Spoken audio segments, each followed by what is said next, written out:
John's kitchen today.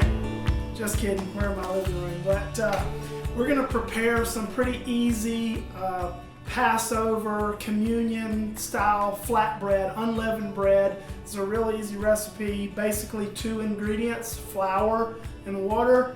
You can add some salt and some olive oil depending on your taste preferences. So we're going to start with 1 cup of all-purpose flour. Make sure it's not self-rising flour. This will need to be all-purpose flour for the flatbread, the unleavened bread. We don't want any leavening agent in here. So we're going to put this 1 cup of flour into our bowl, and we're going to start a timer for about 15 minutes. So that gives us a time to mix everything together, roll everything out. Also, you want to preheat your oven to 475 degrees. And during that time while it's preheating, you want to go ahead and put your baking pan in that oven so it can be preheating and getting warm while this whole process is taking place. So now that we've got the 1 cup of flour in here, we've got our oven preheating, we've got our pan preheating in there with it, we're going to take 1/3 cup of water and we're going to add it about a tablespoon at a time, mixing this water and flour together. Just nice and easy. So now that we've got it kind of incorporated, we're going to start using our hands. As always, when preparing food, you need to make sure that you wash your hands and your utensils properly before getting started. So now we're going to use our hands to incorporate this all together even better into a nice rough dough ball here. So now we've kind of got our dough rolled into kind of a rough ball here, just rolling around and picking up any last little bits that may be straggling together here in the bowl. Roll it into a nice bowl here. We'll take it out of the nice ball. We'll take it out of the bowl, get it together. You may find that you need a little more flour or a little less, a little more water, a little less, depending on how everything mixes up together for you. So feel free to add, a little bit more water or use a little more flour. If your ball is really doughy, really sticky, then you may just need to add just a little bit more flour to it to keep it from being too sticky. Also, if you have a little bit of flour on your hands, it helps to be able to work the dough without it sticking too much as well. Now we're going to break this ball into some smaller pieces. So we start by splitting it in half. Now we have kind of 2 dough balls. And then what we'll do is we'll go ahead and split that in half again. And again, this really depends on how you want the shape of your end unleavened bread to be, how big you want each piece to be.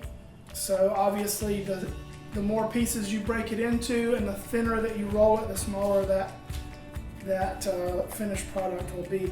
So what we're going to do is we're going to ultimately break these down, like I said, to about 8 balls. So we'll just keep halving them until we have our 8 little dough balls here. Anyway, once you get them broken down into the little kind of 8 little separated balls, then you'll take them individually and you'll roll them out flat. So this is where we'll use our rolling pin and our kind of dusted surface. Got a little bit of flour dusted here to keep everything from sticking. If everything starts sticking, then just dust it with a little bit more flour. Just a little bit on the top, a little bit on the rolling pin will help with that.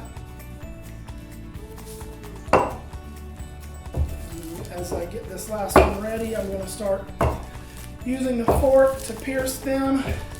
As we know, Jesus said, "I am the bread, and my body is broken for you." His body was pierced for our transgressions, so we will pierce this dough. And as we do, it's a great opportunity to remember that scripture. Remember that he was pierced for us.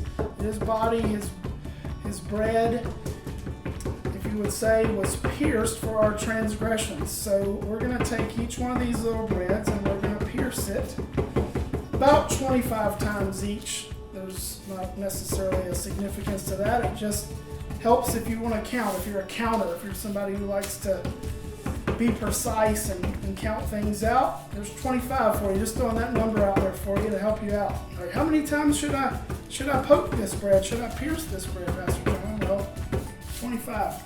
There's a number for you. All right, so these are all kind of pierced and ready. With 30 seconds to spare, I'm going to go take that baking sheet out of the oven and bring that back in here.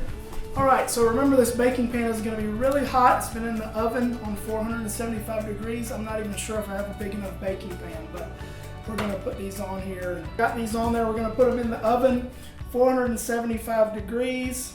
And let's see, how long are we supposed to bake these for? I think we're going to bake them for 2 minutes, and we're going to flip them and then bake them again for 2 minutes on the other side. Okay, now I've just pulled them out of the oven after my 2 minutes. And we're going to take them and use these tongs, and we're going to flip them over. Take them there, flip them all over.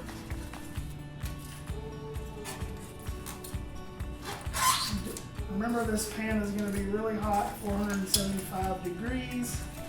So you want to be careful of that. Space these out as you need to fit them all in your pan. So then they're going to go back in for another 2 minutes on this side. So here we go, taking them back to the oven. All right, so we've pulled them out of the oven. They've been 2 minutes-ish on each side, kind of judged by their golden brown appearance. If you want them in there longer or less time, the last thing to do, if you want, you can anoint them with oil. This is extra virgin olive oil. Have a little brush. This just kind of adds a little extra to them. I like to put a little bit on the brush. Remember, your pan will probably still be pretty hot, so just be careful with that as you're anointing these breads with oil.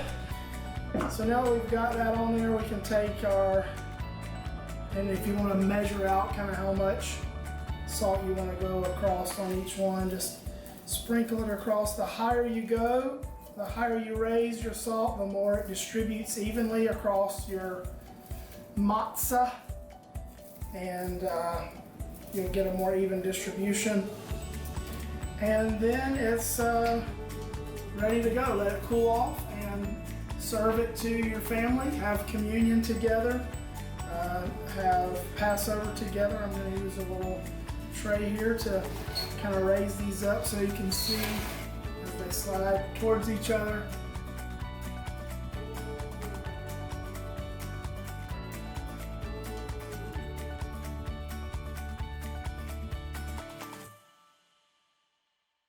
Hope you enjoyed this video on how to make homemade, easy flatbread, unleavened bread, matzah, whatever you want to call it.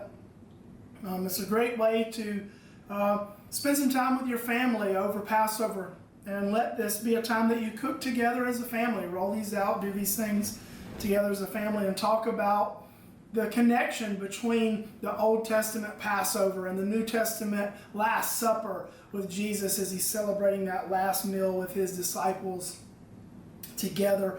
We know this Sunday is Palm Sunday, and kind of moving in that direction to where Jesus is coming into Jerusalem and getting ready, making preparations for the Passover with his disciples.